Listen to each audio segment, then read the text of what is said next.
আমাদের বিদ্যালয়ের নাম শ্রীপুর দুর্লভ স্মৃতি প্রাথমিক বিদ্যালয়। আমাদের বিদ্যালয়ে চলছে সরকার নির্দেশিত স্বচ্ছতা পাখোয়াদা কর্মসূচি। সেই কর্মসূচির একটি আঙ্গিক হিসেবে আমরা আজকে রেখেছি আমাদের বিদ্যালয়ের ছাত্রছাত্রীদের মাধ্যমে চিত্র অঙ্কন। সেই চিত্র অঙ্কনে ওদেরকে আজকে আমরা থিম দিয়েছিলাম, আমাদের ধরিত্রী মা, আমাদের ভারত মা কাঁদছেন। ভারত মায়ের নিঃশ্বাস আটকে আসছে, তাই তিনি কাঁদছেন। বিগত বেশ কিছু বছর আগে থেকে আমরা এই অবস্থার সম্মুখীন হয়েছি, যেখানে পাখি সহজভাবে গাইতে পারছিল না, পশুরা তাদের আনন্দে ভোরবেলায় খেলা করতে পারছিল না। আমাদের মানব জগৎ ঘরের মধ্যে বন্দী অবস্থায় ছিল। সেই বন্দিত্বের দশা যাতে আবার আমাদের পৃথিবীতে না ফিরে আসে, সেই জন্য আমরা শুরু করেছি স্বচ্ছতা কর্মসূচি।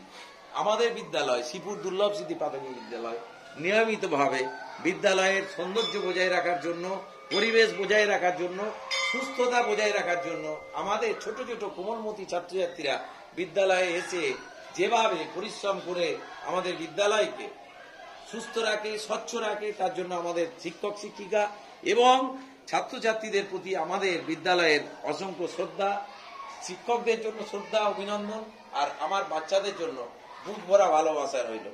আমাদের ছেলেরা আঁকতে সক্ষম হয়েছে আমার ধরিত্রী মাকে, আমার অথবা আমার ভারত মাতাকে, যিনি বিচারের আশায় কেঁদে চলেছেন যে কবে আবার পৃথিবী শান্ত হবে, কবে আবার পৃথিবী অক্সিজেনে পরিপূর্ণ হবে, আমরা আবার সকল সন্তান তার সন্তান সুস্থভাবে তার বুকের উপরে চলাফেরা করবে, খেলা করবে, ঘুরে বেড়াবে।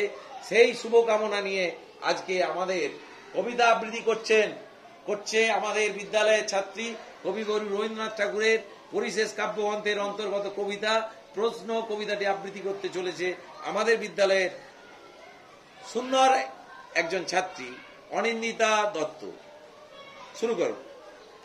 প্রশ্ন, কবিগুরু রবীন্দ্রনাথ ঠাকুর। ভগবান তুমি যুগে যুগে দূত পাঠিয়েছ বারে বারে দয়াহীন সংসারে। তারা বলে গেল ক্ষমা করো সবে, বলে গেল ভালোবাসো, অন্তর হতে বিদ্বেষ বিষ নাশো। বরণীয় তারা স্মরণীয় তারা তবু বাহির দ্বারে, আজি দূর দিনে ফিরানু তাদের ব্যর্থ নমস্কারে। আমি যে দেখেছি গোপন হিংসা কপট রাত্রি ছায়ে, হেরেছে নিঃসহায়ে।